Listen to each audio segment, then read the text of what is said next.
well, I think we can go ahead and start. So welcome everyone to our Q&A panel session today with some of our Lund University alumni. We're excited to hear more about their experiences and answer any questions you have. My name is Audrey Savage, and I'm an International Communications Officer here at Lund University, working in our International Recruitment Office. So I'll be moderating the panel today.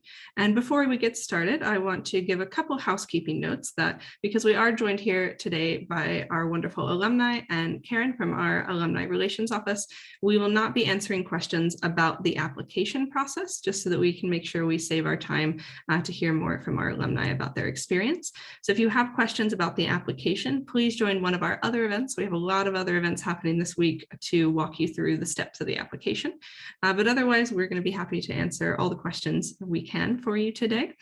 And I think without further ado, we can go around and introduce ourselves. So Karen, why don't you start? Yeah, hello everyone. My name is Karen Paulson, and I work as the Alumni Relations Manager here at Lund University.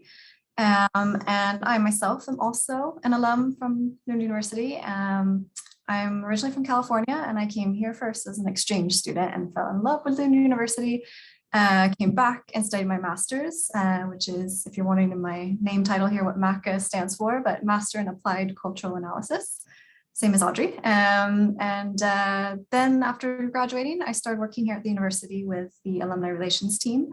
And I've been doing that for about 10 years now, and time flies, but we've seen a lot of growth in the Alumni Network over the years. And I've had the fortune of meeting a lot of great alumni and hearing about their experiences, both during their studies and after their studies. And wondering, should I go into now also, Audrey, about a little bit about the Alumni Network? Or Sure, absolutely. Okay, because then I can do a quick share my screen here for a second. And just let you guys know a little bit about if you do end up coming here and studying in Lund, we do activities together with our employability team or career services. So we do career events for students where we might, for example, have a panel of alumni that talk about where they're currently working. We've done this both for alumni that were former international students that have gone on to get a job here in Sweden and establish a career here. And now we've also recently started a web series with alumni located in various cities around the world, and where you can hear about what it's like to work in countries such as New York or cities such as New York or Amsterdam, Singapore, and Brussels are the places we've been so far. And then we also have a blog where you can read about alumni portraits, some inspiration about life after your studies, hear about maybe what they gained during their studies that was really valuable now in their careers. And then if you do end up coming here and towards the end of your studies, then we really encourage people to join the network, because then as a member, you have free lifetime membership and stay in touch with Lund University. You get our quarterly newsletter called Lundensen for alumni, and then exclusive invitations to our alumni events. But like I said, we do events also for students, so you get a chance to meet alumni and get inspired during your student time. You can find here as well our website. And if you have any questions about alumni relations or our network, you can also send us an email. Let's see if I can get the next slide up. There we go. And then also we have various accounts on social media. So if you're curious to see a little bit about the type of things that we share with our alumni, you can check out our Facebook page and our Instagram account. Those are great places that even as prospective student or student to get a little bit of inspiration about alumni and life after studies. And then if you are studying here, then we encourage also to join our LinkedIn group, where you can also network with fellow alumni. And like I was just mentioning as well on our blog, it's all in English. So that's also a great place if you are interested in reading about some alumni portraits or recaps of different career events we've done in the past. That's a great spot to get some other inspiration. So both during your studies and after your studies, we're here to try and help inspire you and give you a chance to network and meet other alumni and students. And so that transition from student life to working life goes a little bit smoother. Yeah. Wonderful. Thanks, Karen. And I've dropped some links in the chat that Karen shared there in the PowerPoint, as well as a few others, just to make it a bit easier to access that if you'd like to learn more about the activities going on in Alumni, or contact the Alumni Relations team. So perfect, thanks. And yes, thank you for mentioning. I forgot to mention that I also am an alumni, a bit more recent, from 2020 from the Applied Cultural Analysis program. But now I'd love to introduce our panelists. So perhaps if we could go around, if you could all share what you studied at Lund, when you graduated, and what you're up to these days. We'll start with Karolina. Sure, hi. So I'm Karolina. I'm originally from Poland. I studied a master's in service management, finishing in 2018. That was at the campus Helsingborg, which is where I lived too. Then after that, I moved back to Poland, worked in project management for about 3 years. And now I'm based in Switzerland as a product manager for a software company. Wonderful, thank you. And Thiago? Yes, I studied in the same period as Karolina, so 2016 from 2018. And it was a master called Energy and Environmental Building Design, so quite long.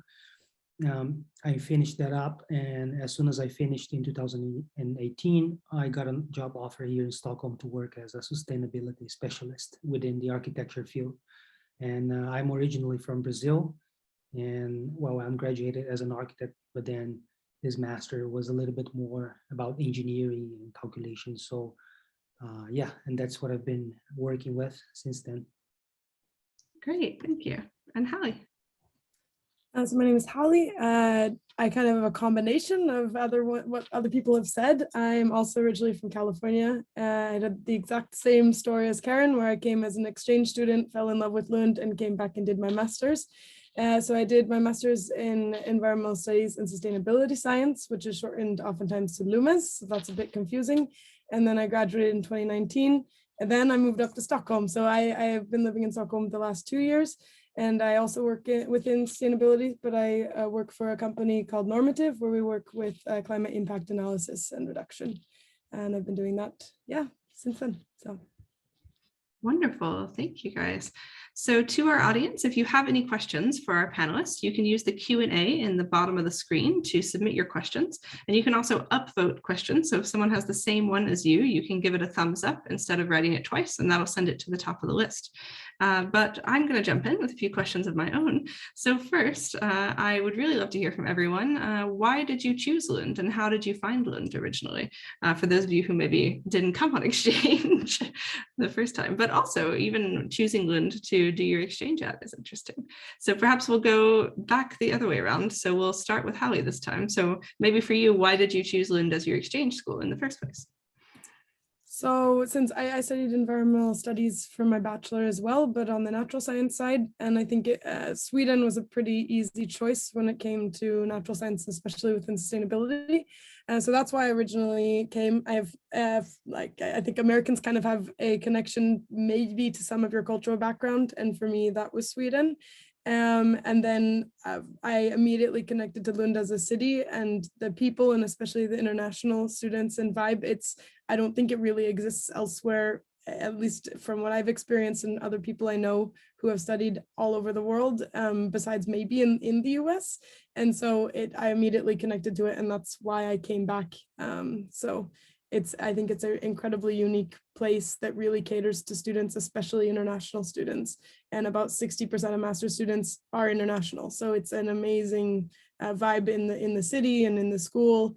And I felt very welcome, and to the point where now I've decided to spend my life in Sweden. So it's pretty unique. Wow, thank you. What a way to start us off. Thiago, was it the same for you, finding Sweden because of environmental? Yeah, exactly. I mean, it has always been a role model when it comes to, well, many things. But I think when it comes to sustainability, it has also been a place to look up to, especially as an architect. I mean, when it comes to design and architecture, Sweden and the Scandinavian as a whole is a great reference. I mean, for the architecture field, but also for being, I think, concerned about the environment in a genuine way. So I mean, people here has this really great connection with nature, and that really impacts like how we build around here and how we, take into account materials and sustainability, daylight and comfort. Well, so the first thing I thought, okay, I want to go deep into this topic because that was something that I always loved. And then Sweden was almost like a natural place to go. And on top of that, I think Lund is a reference in the field as well. And then I found the perfect master course there, which, approached all the topics that I was really interested in. And on top of that, I think it had this really great connection with the industry. And that was something that I think Sweden is still famous about. There's the gap is not so huge when it comes to industry and what you study, at least in my field. So that was something that I was really interested in. Well, and then, as she said, the student life is very, very great here. I mean, I lived in Campus Helsingborg, the same as Karolina, but I think the vibe was basically the same. It was more like a city, not totally a student city, but it was amazing. And then I think the program and the university, all the support we get from Lund. So yeah, and on top of that, of course, I got a scholarship, so that helped me a lot in my decision. So Wonderful, thank you. And Karolina, how did you choose Lund? Yeah, for me, I'd say there were three different things. So first was a recommendation from a friend who studied in Sweden. It was not at Lund, but generally I remember her mentioning that it's not only about learning exactly what you want to learn. So if you choose your field right, then you get exactly the information and the input that you're looking for. But also that the whole system is very, let's say, student friendly. And that besides of the actual content of the masters, you're also learning a lot about how to organize yourself in time, how to manage teamwork. The teamwork is something that's really stressed at Swedish universities, and it actually that actually really translates to whatever you're going to do in the future, and then that's quite a benefit. So that was one thing. The other was, I have to admit, the place that Lund had in the rankings. So knowing that it's a university with high reputation and something that would be a huge plus in the CV later on, that was also a factor. And then the third thing was Sweden in itself, because my specialization in service management, that was tourism. And I'm particularly interested in adventure tourism, and we'll see Sweden with the nature and with all the adventure tourism possibilities. That was an obvious choice here too. Wonderful. That sounds so exciting. Adventure tourism. What a fun thing to work with. Well, some of you talked already a little bit about some of my next question, but I was going to ask what were some of the highlights you had during your time at Lund. So it sounds like a lot of the things that you came to Lund for ended up becoming some of the highlights. But does anyone have anything they'd like to add about kind of some of your best memories from Lund? Maybe we can just keep going reverse order. So we'll go to Karolina first this time. I think that was mentioned already, but for sure student life in general was quite a highlight. Discovering how fast we bonded and created this little student community within Campus Helsingborg, which was already, well, let's say a little bit away from Lund. So I was personally curious of how that's going to be. How are we going to connect to the student network as such? But I can say there was really the big sense of community there in Helsingborg, and Lund was always accessible by train if we wanted to meet other guys there. So overall, student life was quite a big highlight. Yeah. Absolutely. I think that's a huge factor for a lot of our students. Great to point out. Thiago, what about you? What were some of your highlights? Yeah, I think student life is a big, I mean, it's really big. And I think we really experienced the whole, I mean, this connection, as Karolina said, everyone is on the same boat. So most of the people are abroad, away from their country. So they get to connect much easier. And Lund is very international. So I mean, you hear Swedish, but there's so many people from around the world. You get to connect, you get to know totally different culture. So I think that's a big highlight. And of course, cycling to the classes, that was that was very interesting for me, especially from Brazil. I think that adds up to this feeling of being, even though it wasn't Lund, it was Helsingborg, but it still got that feeling that you can cycle all the way around and going to the university. And I think the residential places that we lived in was also very, very interesting, full of students, full of experience. So that was great. And well, for my part, I think we had a great connection with Lund, because my faculty was, they call it LTH, which is the engineering faculty, which is actually based in Lund. So we had a great connection, and lots of events were actually taking place in Lund.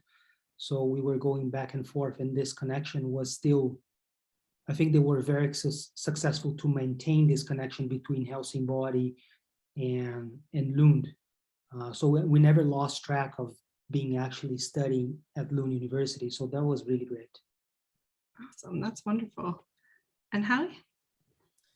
I don't know if I can add too much, because it's the same. I think it's a combination of course, the programs being really high class programs, the people within the programs being incredible. At least in my program specifically, it was just mind-blowing how incredible all the people were, and all their own experiences, and how that added to the program itself. And then on top of that, like the student life outside of that, I mean, I think it's in a lot of ways just as important to building, your career and going forward, and also socially. The access to that is just amazing. I mean, I think as Karolina said, still biking all around. You can connect so easily. It's very accessible to Copenhagen as well. So there's just everything. I mean, and I think especially as a student, it really nurtures. It's a really amazing environment to learn, and also to have fun. So. Great, thank you. I want to jump into a few of the questions in the Q&A, but first I want to briefly talk a little bit about your career since Lund, and what you think the education that you got here at Lund has played a role in helping you achieve success in your current career. Or what do you think are kind of the most important skills or knowledge base that you learned at Lund that you now use? We'll go back around with Halley. Yeah, I mean, specifically, I definitely, well, I wouldn't have stayed in Sweden if I hadn't come to Sweden in the first place. And I guess in terms of career specifically, I mean, what I learned in my specific program is directly related to, of course, what I do now. Being in Sweden, I learned Swedish being here, so that's a lot of the reason why I think, at least for me, why I was able to get a job here. And I think especially being within sustainability, it's a very relevant field here. There are, I would say, at least in my experience, maybe more opportunities here than, for example, back in the States. And I think Lund has such good connections as such a high class research institution, but also being connected to, say, Copenhagen, gives a lot of connections both in the public and private sector. So I wrote my thesis in conjunction with the public sector, with all the municipalities in southern Sweden. But then at the same time, I had other opportunities with private firms, and that's what I work in now. So I think it has a really good combination of all that, and including all the research and all the professors, and really whatever you end up wanting to do. Wonderful, thanks. And Thiago, how about you? How do you use your education in your work now? I mean, mostly everything. I would say 100%. It was really incredible. I was really astonished that everything I learned, basically, I use, and that was very important step. I mean, I wouldn't have been doing what I do now if it wasn't for what I have learned in the master's. So that was really incredible. I think teamwork is a big thing here in Sweden, and we exercise that a lot during our master's. So we work a lot in teams, and I think it's always a challenge when you have people from different backgrounds. Let's say I have colleagues that study engineering. So, but this is it's very interesting how you can actually use that in your favor. And I think you learn that a lot in Sweden, to see different points of views. And that's very important. But as she said as well, I think language, when it comes to Swedish, I think the system here in Sweden is very good for those who want to learn the language. So it's very easy. It's for free if you want. So that helps a lot for you to get into the job market. And again, the same thing that Halley said. It's very well connected. I mean, it depends a little bit, I think, on the school, but generally, I would say that all the friends and all the colleagues I have, they had a very good impression that the industry connects very well with the university. And I did the same thing as Halley. I connected my thesis project with a company in the south of Sweden, in Malmo, and now I'm working at this company.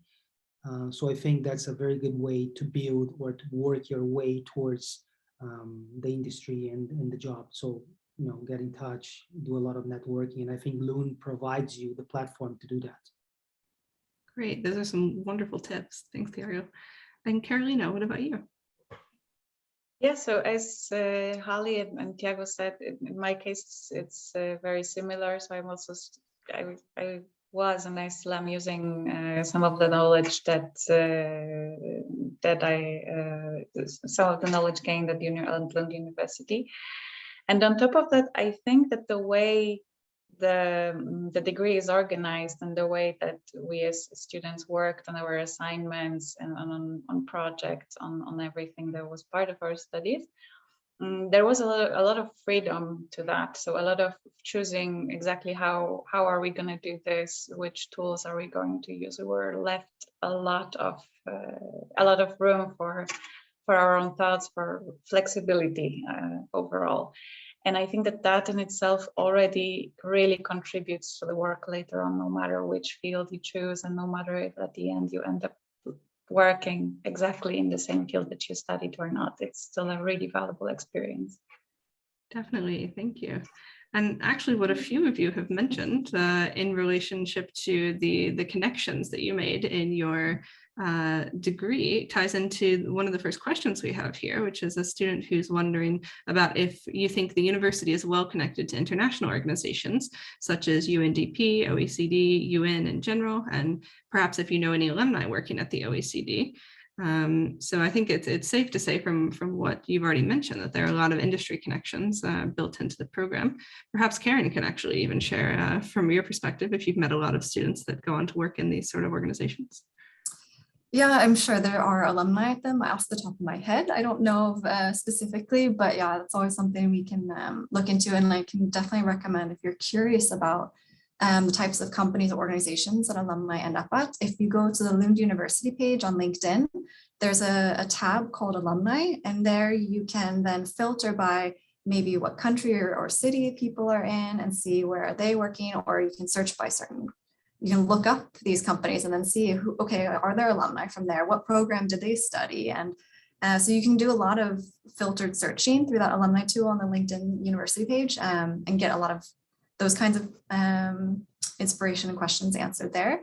And then I also wanted to chime in about this, you know, what your education can lead to in your career, because I remember coming from an American, US perspective of education, where you get your syllabi, you know, in the beginning of the term for all your courses, and your reading list, and everything was just kind of already detailed and laid out for you. And so when I remember starting here, that I was kind of like, okay, the reading list is really short. And then I found out, no, you're supposed to come up with your own articles to add to this list and your own readings. And at first, you know, you think like, oh, I guess maybe it's just not as much, but no, it's expected to do a lot of your own. And like Karolina was saying, you can really make it flexible and customized to your interests. And of course, this can maybe vary program to program, but I found that to be, at first, it was a little bit of the culture shock, perhaps, but it also really enables you to kind of push yourself to do things more independently, which you're going to need to do later on in your careers.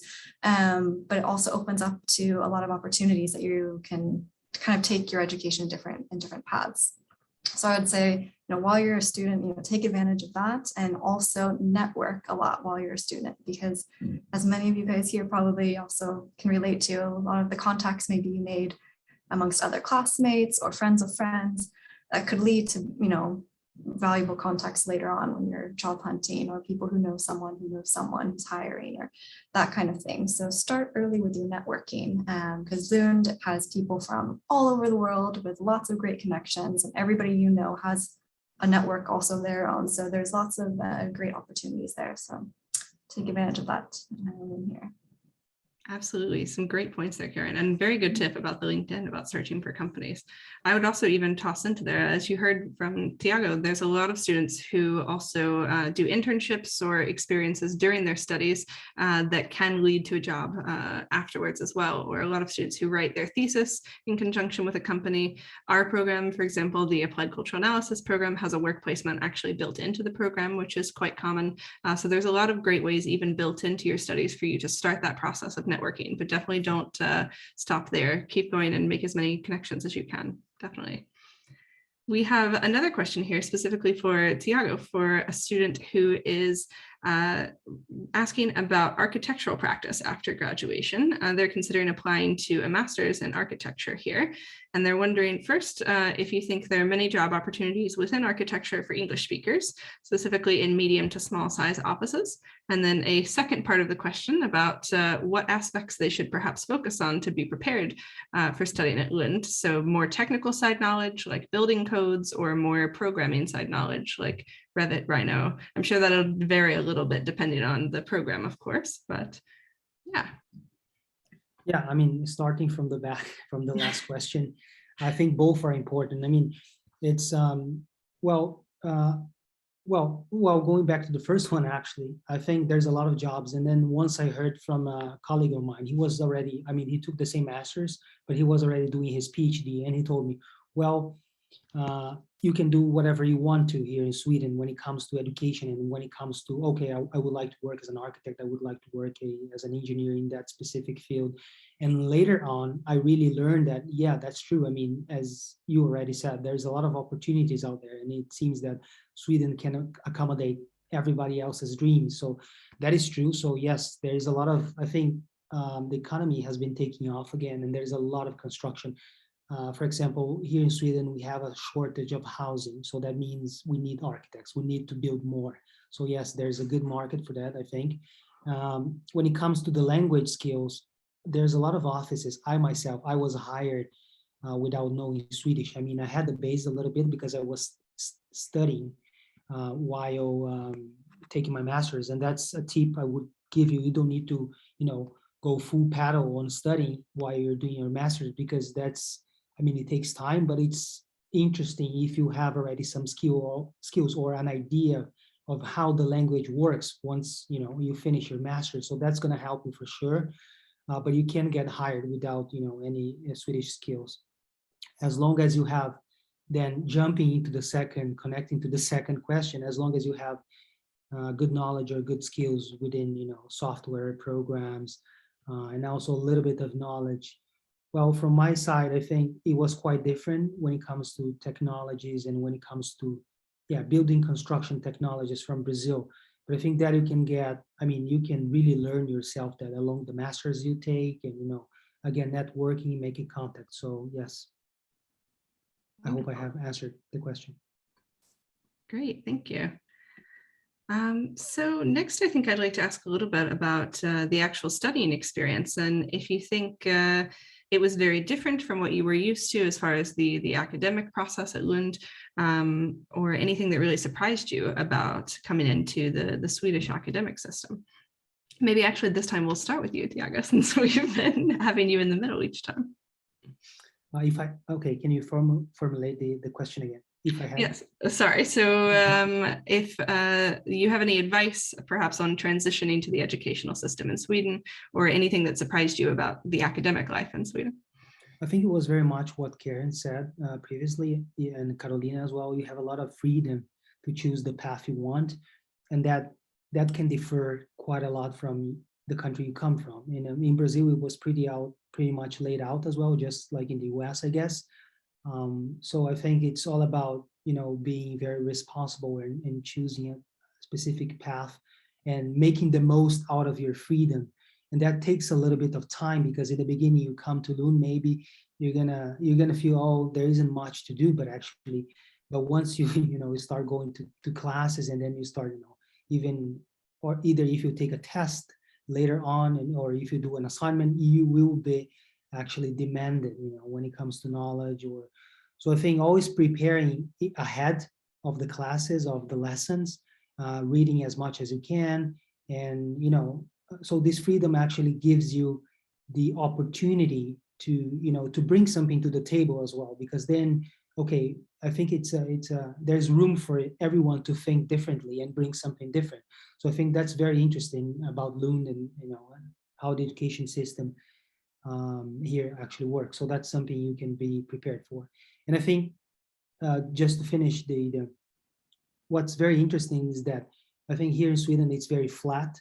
So this communication, you know, between teachers, professors, and students are amazing, because you can just call them by their first names. You know, you can just, you know, it's very easy to talk to them, to ask them questions. So I really love that here in Sweden.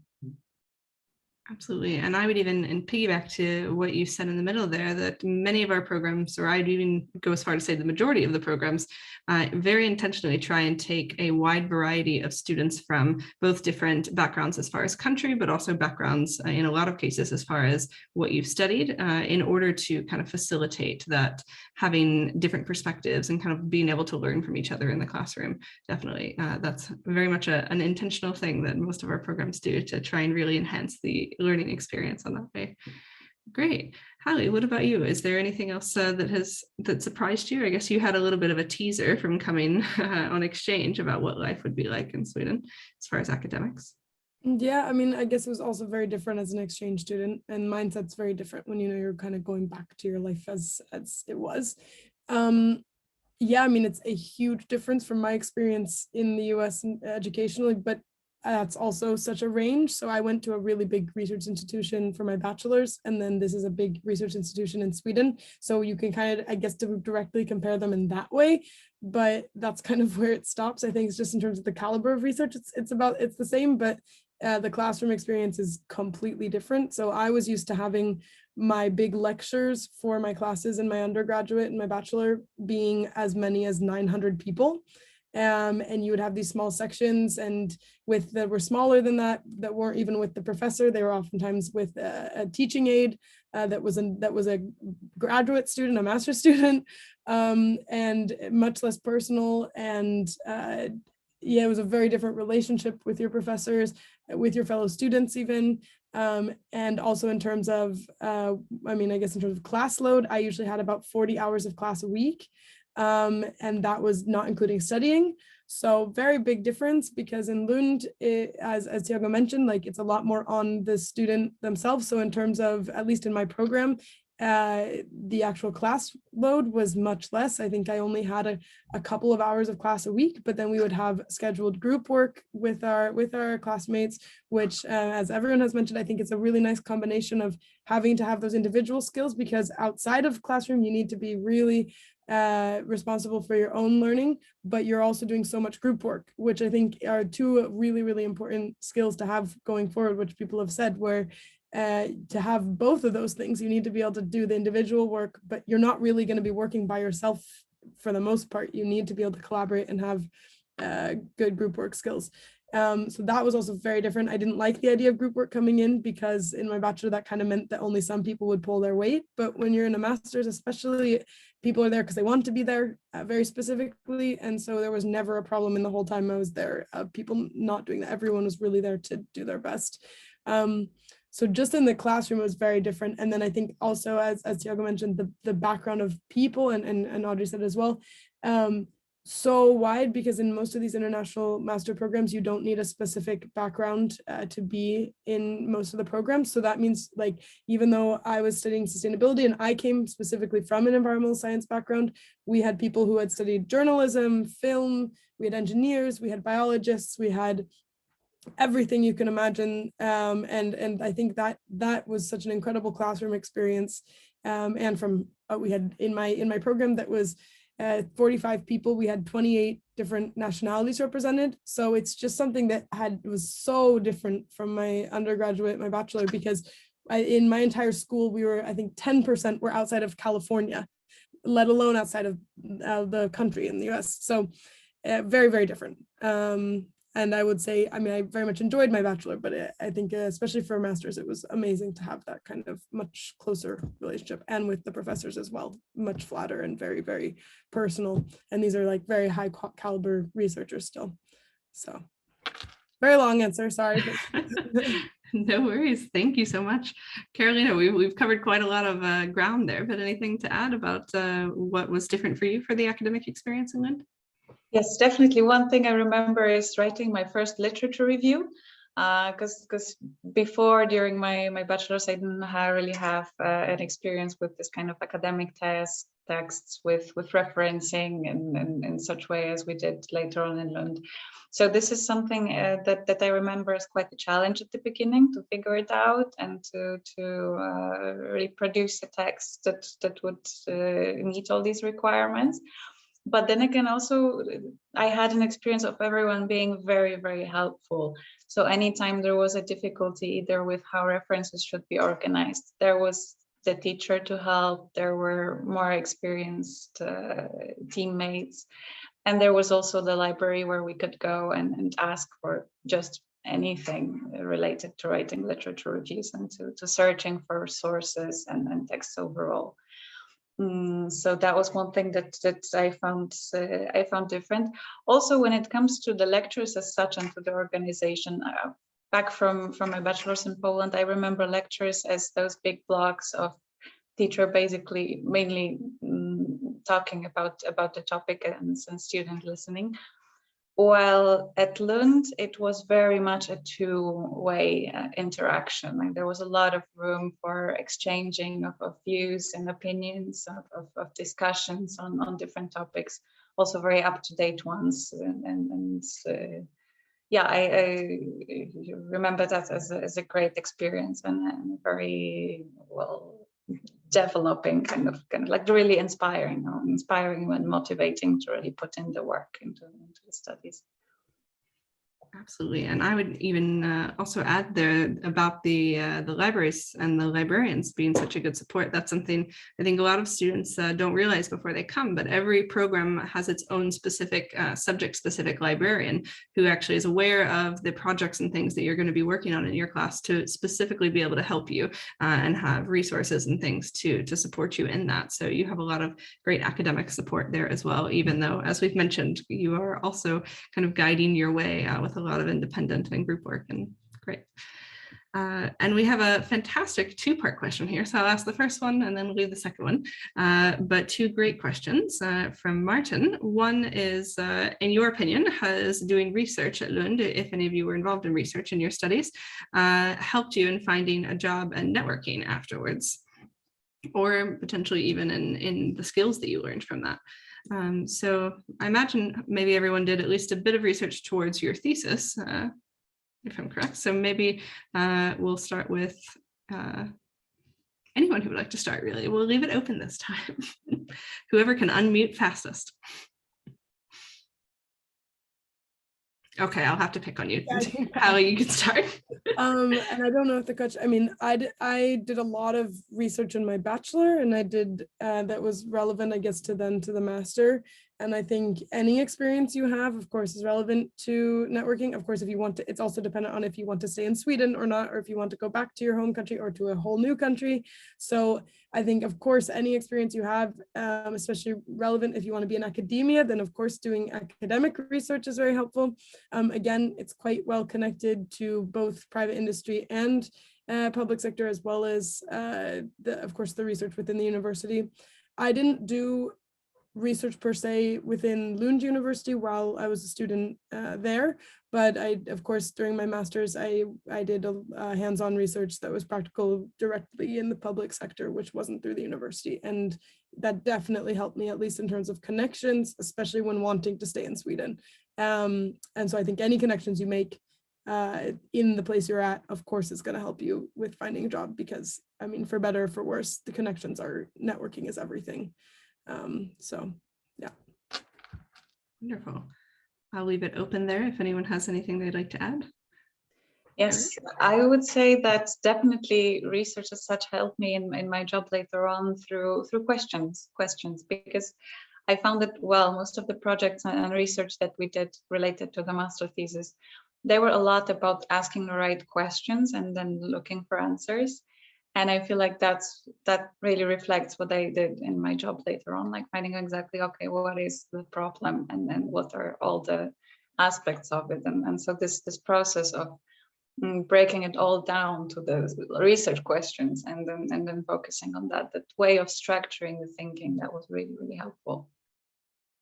Great, thank you. Thiago, anything to add? I think the master project is a really good opportunity to actually connect with, you know, the path, the career path you want to. It was like that for me when I did my thesis project with the company. I ended up working with them later. But I think you can do that in a very wise way. I mean, what's trying to connect the topic you like very much, you know, that you have some sort of connection to it, and, you know, look around the industry. I mean, if you're going to the industry and not staying for a PhD or something like that. So I think there's a really good opportunity there, because I did a specific topic, and that was a very hot topic, let's say in Sweden, in the built environment at that time. I mean, I really liked the topic, so the connection was kind of instant, and that helped me quite a bit to land the job in that specific field. So if you present that knowledge already, and I still remember some of the recruiters, they were actually watching our presentations like for 2 days, and that was really interesting to because at that point you can also connect the topic, or it's something interesting, you know, later on the field. So that's, I would advise to think about the topic wisely and carefully as well. So that's going to help you out. Definitely some good tips. I'd like to just add one little thing as well, because I know Audrey was saying our program also had that internship term. And there I would say my research within my thesis project, and it wasn't part of any, you know, other official university research projects per se, but that was related to my thesis for my master's, was like that case study of my internship ended up being the main focus of my thesis. And although I didn't, you know, apply to work or get a job at that agency where I was doing my internship, it gave me kind of this kind of a platform of saying, well, this is what I've done, this is what skills I have, and I could reach out to places and say, well, this is what I've done, and I could see this being an interesting project that could perhaps your company or your organization might find interesting, or that I could come in with some additional expertise in that. Because you just spent so much time doing market research or writing up on interview reports or whatever it could have been within your research projects.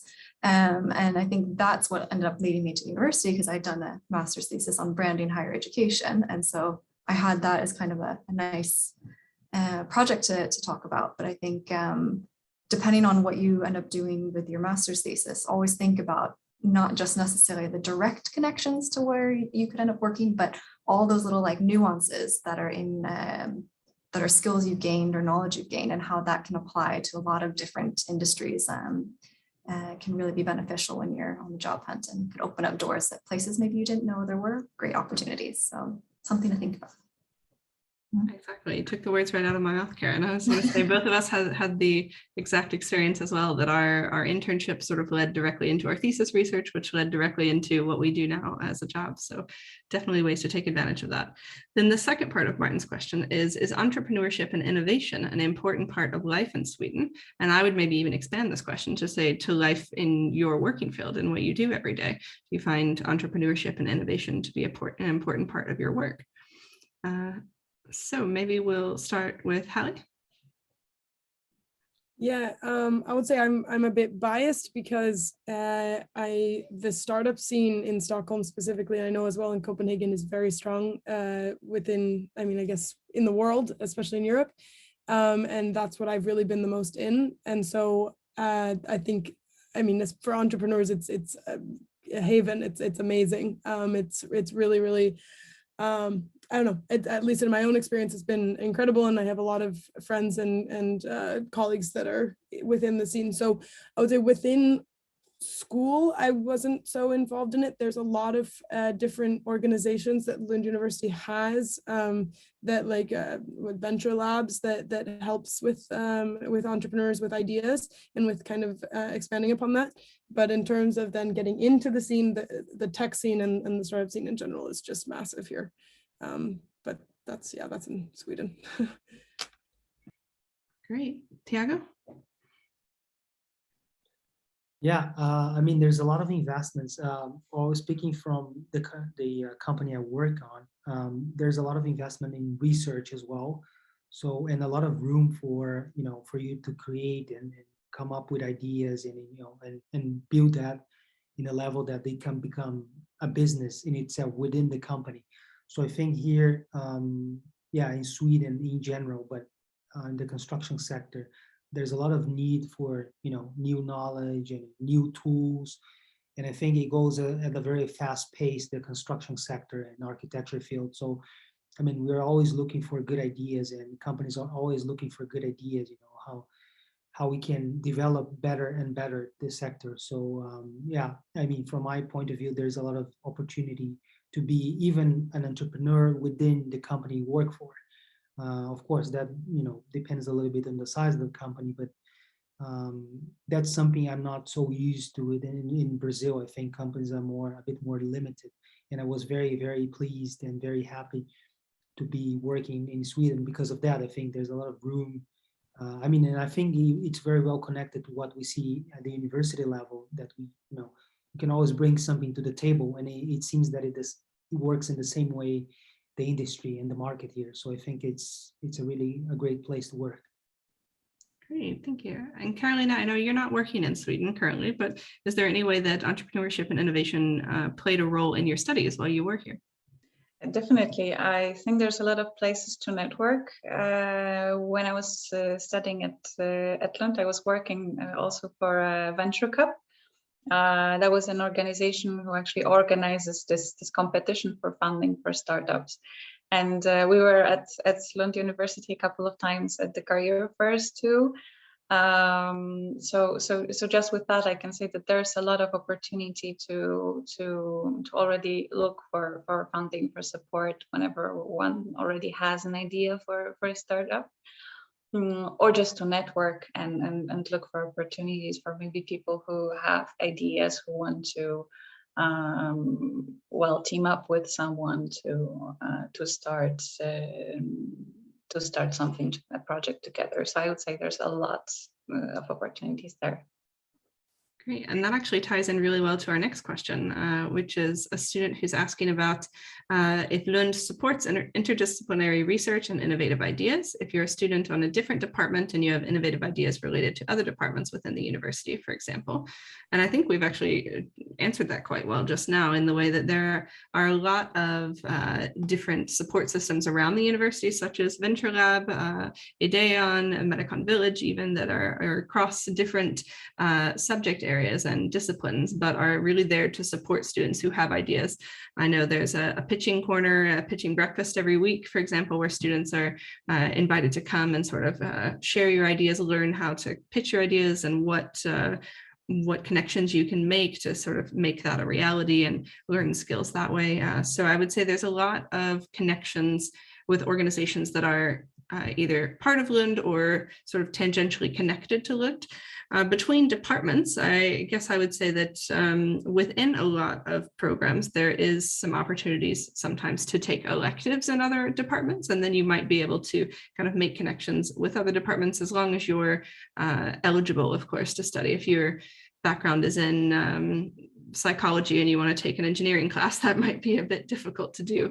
But generally speaking, there's a lot of chance to kind of make those connections if you take the initiative to go and build them as well. I would say a lot of it is going to be interdepartmentally, at least, you taking the initiative to go and meet people at other departments. I don't know if anybody has anything they'd like to add to that, but I thought in the interest of time, I might just share a bit about that. Yeah, I thought I just mentioned a quick thing about Venture Lab.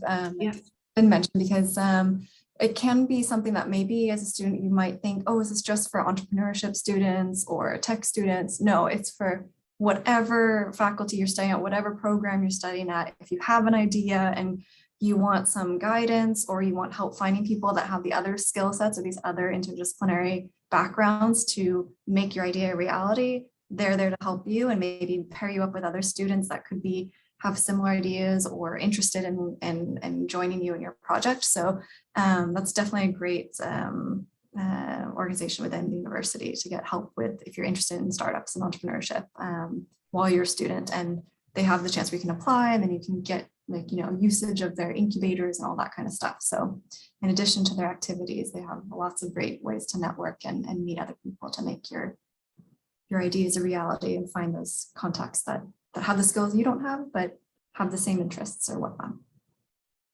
Great. And speaking of networking, has anyone had a chance to take part so far in, now that you've been an alumni for at least a few years, in the Alumni Network or in any of the activities that are available for alumni after studies? And if so, how was that experience? Or have you been able to meet other alumni from Lund, for example? I guess I'll also leave that open to anyone, if anyone wants to chime in. I know myself, I've attended quite a lot of the webinars that the Alumni Office puts on, and I'm very eagerly awaiting the future of perhaps the English book club, which I hear might be in the future. Yeah, we did our first book club, starting with reading in the summer and then now having author discussions during the autumn semester. But they're all Swedish books this time around, but we're hoping to expand that into also including some books in English, so we can have a little bit more international. But yeah, so we start off with just 5 books this time around, so it might be thinking it'll probably be a tradition in the autumn, but yeah. And I know, Thiago, you were also one of our Instagram takeovers, showing what it's like to be an alum working in Stockholm and sharing some great architectural photos and stuff. So we also appreciate seeing alumni participate in that way as well, not necessarily just taking part in our activities or events, but being part of our communications as well. Definitely. And that's a great point. I know you mentioned it at the beginning, but just to plug the Instagram again here, they have takeovers really often on the alumni Instagram, where you can get even more of a picture of some of the things that our alumni are doing out in the world and what they're up to these days. So that's a great way as well to get a fresh idea of alumni. But great. Well, we have just a few minutes left, so we have time maybe for one more question if anyone has something in the Q&A. But I think I'd also like to ask if you all could share any tips that you have for students who are considering coming to Lund, something that maybe you wish you had known before you had come, or best advice you could give to a student who's about to start at Lund. Maybe I'm seeing a lot of thinking faces. I'll give you a second, but maybe we'll start with Halley. Obviously I'm very biased, but I just think it's an incredible experience overall, as I think we've all touched upon, in terms of the combination of academia with all the people, with all the connections, with everything. Obviously it completely changed my life. I would never have expected to live outside of California, really. So at this point, I plan to stay in Sweden. And that really has to do with Lund more than really even Sweden as a whole. And over time, it has now, of course, become Sweden. But I think Lund's incredibly special as a city, as a university, as everyone there. Touching upon the Alumni Network, I mean, just thinking about how well connected that network is. And I think, yeah, I mean, I guess just in terms of advice, it's of course not easy you shouldn't come here with the idea that you're going to for sure be able to stay, because it's a very hard process, but it's possible. And I think it's an incredible opportunity, and to even consider that you're here considering studying outside of your home country is a huge first step and is very brave. And I think you get used to being surrounded by people who have done the same thing, so you kind of forget how amazing that is. So I commemorate people for even considering it, and I very much recommend it. So yeah. Great, thank you. Karolina? Yeah, I would say engage, because there is a massive choice of activities, of groups that one can join, of places to go. The university also organizes this kind of introduction weeks and excursions as a part of that. And then there's really plenty of opportunities to meet people, to see places and to try new things. So I would say do come to Lund, and then when you do, really engage and embrace the process, because it's a once in a lifetime opportunity. Wonderful, thank you. And Thiago?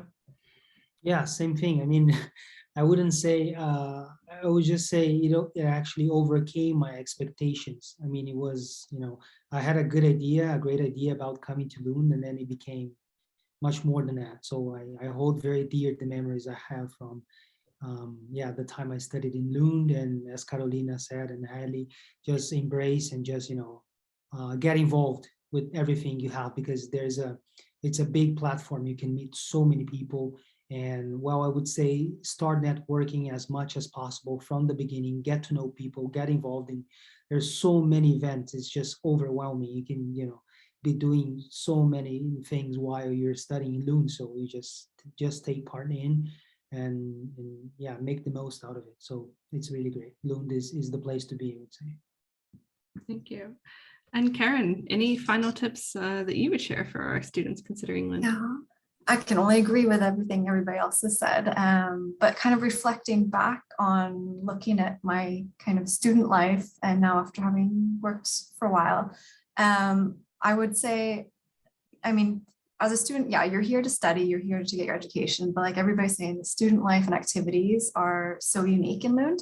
So definitely find that balance that works for you. Find activities or student organizations that have that are within your interests and get involved. And yeah, some maybe are a lot of Swedish students, but a lot of them are really open to having international students there and maybe holding their meetings or activities in English. So don't be afraid to get up there and get involved and find that balance so that you get to have little breaks now and then, because I think that's what saved my sanity during writing my thesis was, once a month I tried to do maybe a little mini weekend getaway or do something fun activity just to kind of step away, take a break, and then come back with like this new energy. And I noticed that worked really well for me. Of course, other people have maybe other activities or other ways of balancing studies and free time. But I would definitely say, since that academics here are quite flexible, you can really make it into what you want to do. So be proactive and take that opportunity to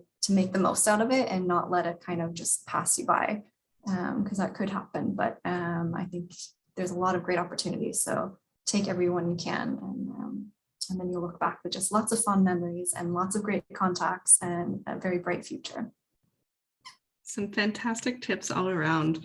Thank you guys so much for being with us today. Thank you to our panelists for sharing your experiences. It's always great to hear from our alumni what you're up to now and your memories of Lund. And thank you to Karen for being here to share a bit more about the alumni relations and all the great work that you do in your office. And finally, thank you to our audience. You've had some great questions for us to answer, and we thank you for taking part. Just before I let you go for the evening, I want to draw your attention one last time to the chat and some of the links that I've posted there. I posted them again just in case anyone joined us after we started, because I know they don't show up if you joined us in the middle. So first, if you want to learn more about the Alumni Relations team and the Alumni Network, you can go to that first link, which is their website. You'll be able to access the blog and a lot of different aspects of their work there. If you have any questions about the actual application process, scholarships, or anything like that, you can contact my office, the recruitment office, through the second link to send us any questions you have. And we also have over 80 current students and also some alumni who are actually available at any time for you to chat with. So if hearing from our alumni today has gotten you inspired and you want to talk to a few more, then hop over to that link and you'll be able to talk to both our current students and some great alumni from around the world. And finally, we have a lot of other really great events for you happening both this week during the rest of application week and throughout the rest of the semester, including a lot of webinars that will walk you step by step through how to apply to the university and make sure that you get your application in complete and correct. So please check out that last link to join us for those. And with that, I'll say thank you so much again to everyone today and have a great rest of your evening or day, depending on where you're joining us from. Thank you so much. Thanks, everyone. Bye. Thank you. Thank you. Bye.